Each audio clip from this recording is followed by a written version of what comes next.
Hola, ¿qué tal? Buenos días. Vamos a comenzar con la primera sesión de psiquiatría y nuestro tema del día de hoy va a ser trastornos depresivos. Recuerden que el examen nacional explora las 7 áreas que estamos viendo en este momento: salud pública, ciencias básicas, patogenia, diagnóstico, manejo terapéutico y pronóstico y rehabilitación. De esta misma manera vamos a hacer la presentación, de tal forma que cubramos todos los objetivos que están escritos en el examen nacional y que ustedes lo van a ver de esta manera cuando participen para el examen. Bien, primero, ¿de qué se trata el concepto de episodio depresivo y de trastorno depresivo? Bien, de alguna manera la depresión es una alteración del estado de ánimo, del humor, que se destaca por un ánimo deprimido. Esto lo marco con negro y lo subrayo porque es uno de los criterios más importantes para poder identificar claramente un trastorno depresivo. Si nosotros no encontramos ánimo deprimido, entonces tenemos que dudar un poco del diagnóstico. Además, en el segundo punto, como podemos ver, el paciente va a tener falta de energía o pérdida de interés. Ustedes lo van a ver en los casos clínicos. También podemos observar claramente la anedonia. El estado de ánimo deprimido más anedonia son dos síntomas muy clásicos que tienen que tomar en cuenta cuando estén leyendo el caso clínico, porque deben de presentarse para que podamos considerar en efecto que se trata de un episodio o de un trastorno. Y el siguiente elemento que deben de tomar en cuenta es que al menos estos síntomas llevan más de 2 semanas presentes en el paciente. ¿De acuerdo? Entonces tenemos subrayado los puntos que ustedes deben de tener en su mente cuando estén contestando un examen. En este caso, el examen del ENAR, vean estos datos. Bien, ¿de qué se trata cuando hablamos de trastorno depresivo? En el anterior fue un episodio depresivo, pero cuando hablamos de trastorno depresivo, a lo largo de los años de nuestra experiencia en el ENAR, siempre viene un caso clínico. Entonces, bueno, ¿qué debemos de tomar como punto de referencia? La recurrencia, en este caso, del trastorno depresivo, hay que tomarlo en cuenta. Es un curso episódico con tendencia a la recurrencia. ¿Sí? Por lo regular, el trastorno depresivo lo encontraremos como un episodio depresivo, pero que hay antecedentes fundamentalmente previos de haber presentado dos casos, dos episodios al menos antes como criterio para diagnosticar trastorno depresivo. Bien, otro de los puntos que se manejan en el ENARM es la salud pública, y lo vamos a ir desglosando precisamente de esta manera para que la secuencia del conocimiento se quede bien fija en nuestra memoria y en nuestros procesos cognitivos para poderlo discernir y contestar adecuadamente. La salud pública en la depresión no es muy frecuente que lo pregunten, no es muy frecuente en el examen nacional. Pero bueno, debemos de saber que 9.2% de la población ha presentado por lo menos un episodio depresivo, y que una persona, por lo menos 1 de cada 5 personas va a sufrir un trastorno depresivo antes de los 75 años de edad. Los jóvenes presentan tasas altas de depresión, sin embargo, son menos susceptibles a presentarse a la consulta. Entonces, no es frecuente que les pongan un caso clínico muy joven. Estamos hablando de 18 años o de 25 años, y mucho menos en niños, porque es un manejo más complejo y es de segundo nivel de atención. Bien, en el caso de, por ejemplo, las mujeres tienden más a la depresión. Esto sí es importante porque pueden presentarles un caso clínico de una mujer o de un hombre tratando de despistar, digámoslo de esta manera, para que ustedes consideren que es más frecuente en mujeres. Sin embargo, les pueden poner un caso clínico de hombre, precisamente para disminuir un poco ser tan obvios en el examen nacional, que eso es un punto también muy importante. Los casos clínicos no son de libro. Fundamentalmente hay que tener conocimiento y, como lo veremos en los casos clínicos en su momento, nos ayudará a tener escenarios diversos y de esta forma tener un completo o una mayor cobertura de las posibilidades, como lo hemos hecho en todos los años que hemos dado el ENAR. Es importante, esta es una de las causas por las cuales viene en el examen nacional desde hace bastantes años, el hecho de que en términos de salud pública es uno de los padecimientos que tiene las tasas de costos directos e indirectos muy elevada. Esto lo hace susceptible. Este es uno de los criterios internos para elegir los temas que se dan en el examen nacional. Hay temas que son menos frecuentes y menos costosos, de alguna manera. Por lo tanto, también no son de los más frecuentes que se presenten en el examen nacional. Ojo, cada uno de estos puntos que nosotros les vayamos comunicando, tómenlo en cuenta porque eso les ayudará a discernir de una forma más adecuada cuando elijan sus respuestas y cuando establezcan un diagnóstico. Muy bien, 26% no serán diagnosticados, tendrán el padecimiento, pero no serán diagnosticados. Estamos hablando que un cuarto de ellos, y 30%, un tercio de ellos, nunca recibirán ayuda. Este trastorno es importante, viene en el ENAR por los costos, pero también viene en el ENAR porque es muy frecuente que no sea tomado en cuenta o que sea subdiagnosticado. Bien, en ciencias básicas, con respecto a este trastorno, es muy importante entender varias circunstancias.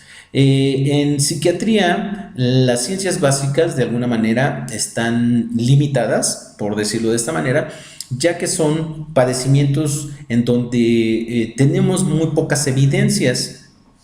Por eso se llaman trastornos en ese sentido. El eje central, y que sí es preguntable en el NAR y que en varias ocasiones, si no es que en todas, sí se ha preguntado cuál es la causa más frecuente o qué sistema está implicado en la depresión. Entonces, fisiológicamente, los sistemas más implicados es la serotonina y la adrenalina. Sin embargo, están implicados otros neurotransmisores, básicamente. Sin embargo, al ser los menos frecuentes implicados y que tienen la menor evidencia, estos se centrarán entonces en serotonina, la alteración de la producción de la serotonina. Y para poderlo, les pueden poner un ejemplo de dónde viene la serotonina, en donde se está afectando en la depresión. Tenemos que tomar en cuenta. Bueno, pues el locus coeruleus que estoy señalando en este momento, pues tiene ramas que van desde esta zona del tronco encefálico y que se expanden hacia, o que van subiendo hacia el sistema límbico y al sistema cortical. En realidad, la serotonina nos va a dar el humor.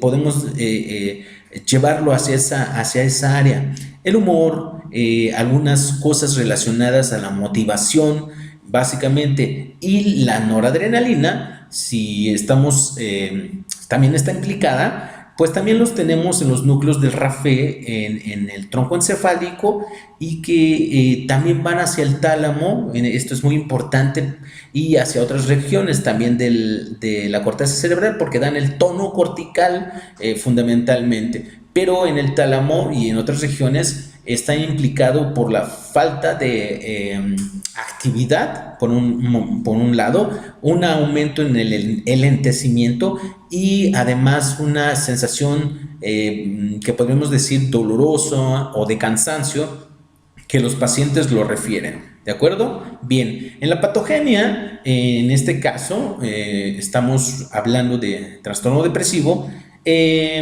La patogenia es poco conocida. Sin embargo, los datos más importantes y que sí pueden preguntárselos, es frecuente que se pregunte esto.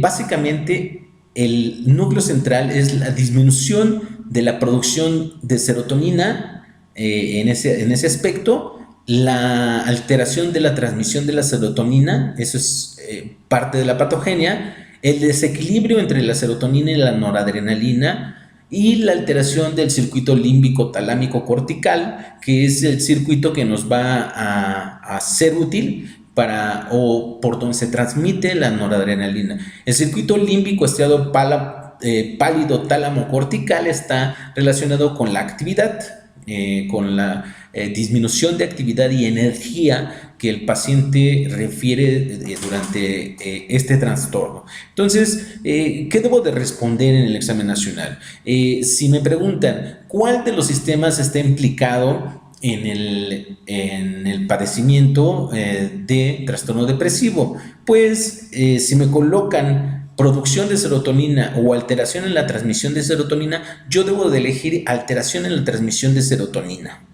Ese es uno de los puntos importantes, ¿sí? No voy a colocar desequilibrio entre serotonina y noradrenalina, porque no siempre ocurre. A veces tenemos más déficit noradrenérgico que serotoninérgico o al revés. Entonces, estos datos nos podrían confundir, ¿de acuerdo? Entonces, hay algunos en donde también la producción de serotonina está presente, pero no se transmite de manera adecuada. Entonces, en el espacio intersináptico es donde tendremos los problemas fundamentalmente de la presencia, transmisión y recaptura de serotonina. Bien, entonces a partir de esto tenemos este ejemplo. Hay una disminución en la producción, eso es cierto. Hay una alteración en el espacio intersináptico en la transmisión de la serotonina y una recaptura. Si vemos aquí, tenemos un recapturador de serotonina en la neurona presináptica que tiene que recapturar la serotonina para poder identificar que hay suficiente lugar. Y esto también es útil porque el tratamiento se va a dirigir sobre los recapturadores de serotonina. Los inhibidores de la recaptura de serotonina, los ISRS, son el manejo más adecuado. ¿De acuerdo? Entonces, hay que tener en cuenta esta patogenia. Al ser un trastorno y al ser esta característica dentro de psiquiatría, no tenemos una patogenia tal cual casi en ninguno de los trastornos. Entonces, la patogenia que se llegue a preguntar solo va a estar relacionada a la serotonina. ¿De acuerdo? Bien, ¿cómo hacemos el diagnóstico de trastorno depresivo? ¿Recuerdan los dos puntos que les mencioné? Ánimo deprimido y anedonia. Esos deben de estar presentes en estos padecimientos. ¿Qué más vamos a tener? Ya vimos aquí ánimo deprimido, anedonia, irritabilidad en los niños y adolescentes. Ya mencioné que no es frecuente que se ponga este caso clínico en el ENAR. Alteraciones en el sueño, en la energía, es lo que habíamos hablado. También debe de haber algunos síntomas como autorreproche, ideas de culpabilidad inapropiadas. Eso es muy importante. Pobre concentración y decisiones. Vamos a ver algunas alteraciones cognitivas también.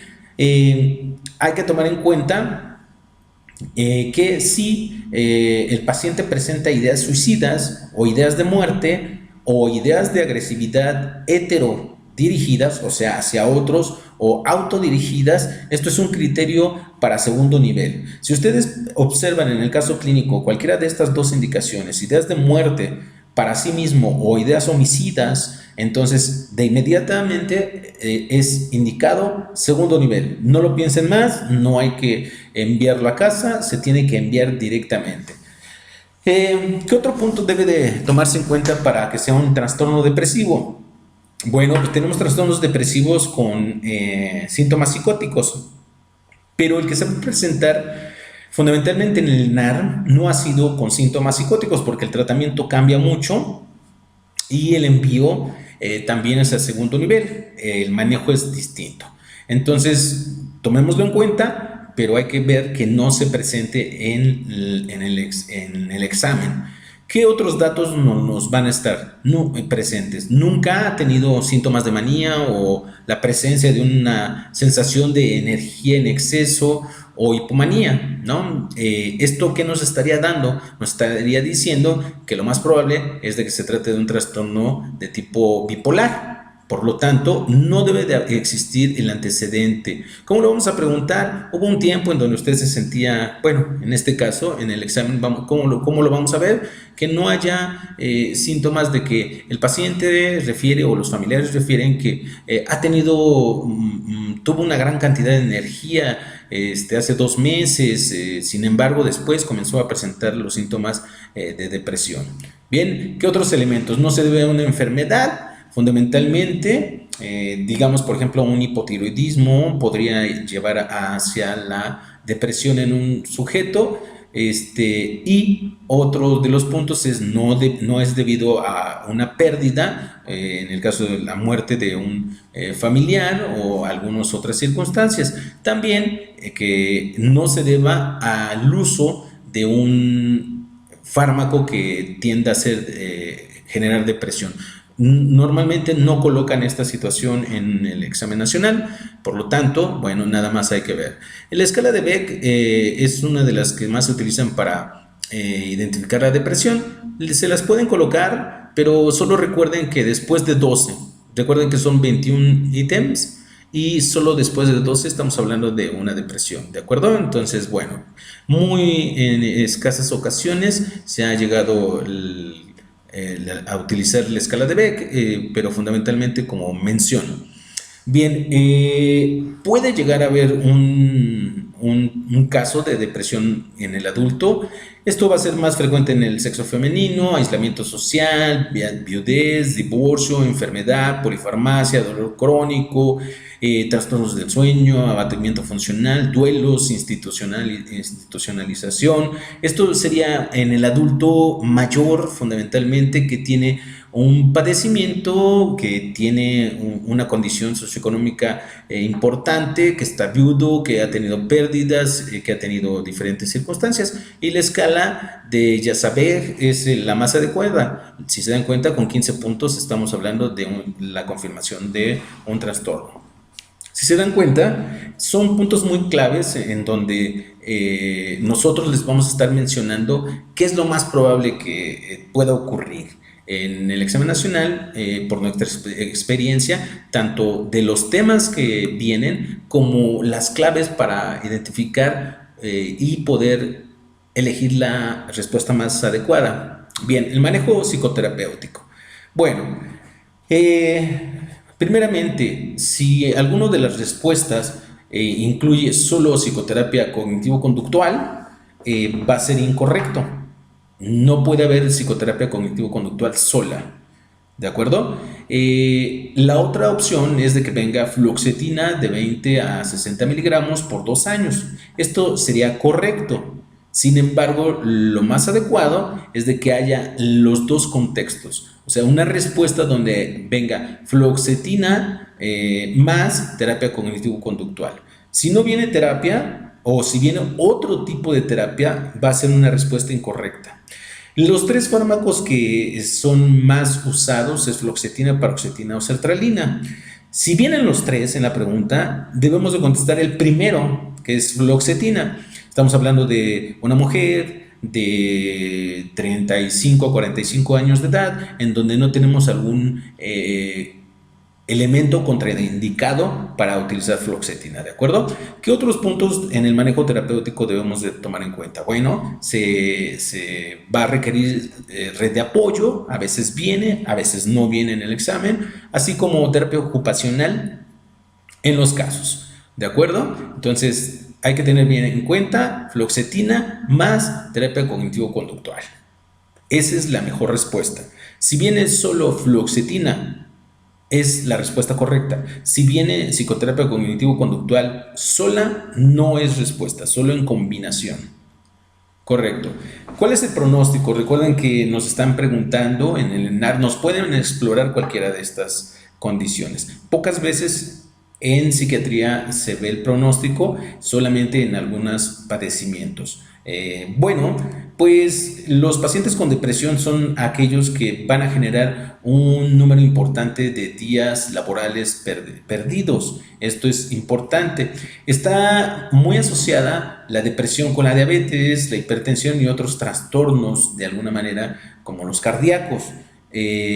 Fundamentalmente vemos que los diabéticos se deprimen fundamentalmente y no al revés, no es depresión y luego aparece la diabetes, no, los diabéticos y los hipertensos. Entonces, cuidado, son elementos poco frecuentes y poco preguntables.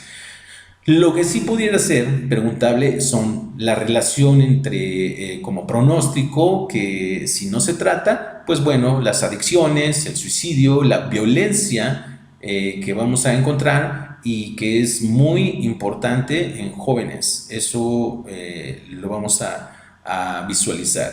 Pocas veces han colocado un caso de un joven, estamos hablando de menor de 21 años, en donde haya datos de ideas suicidas, y ahí es muy importante la impulsividad.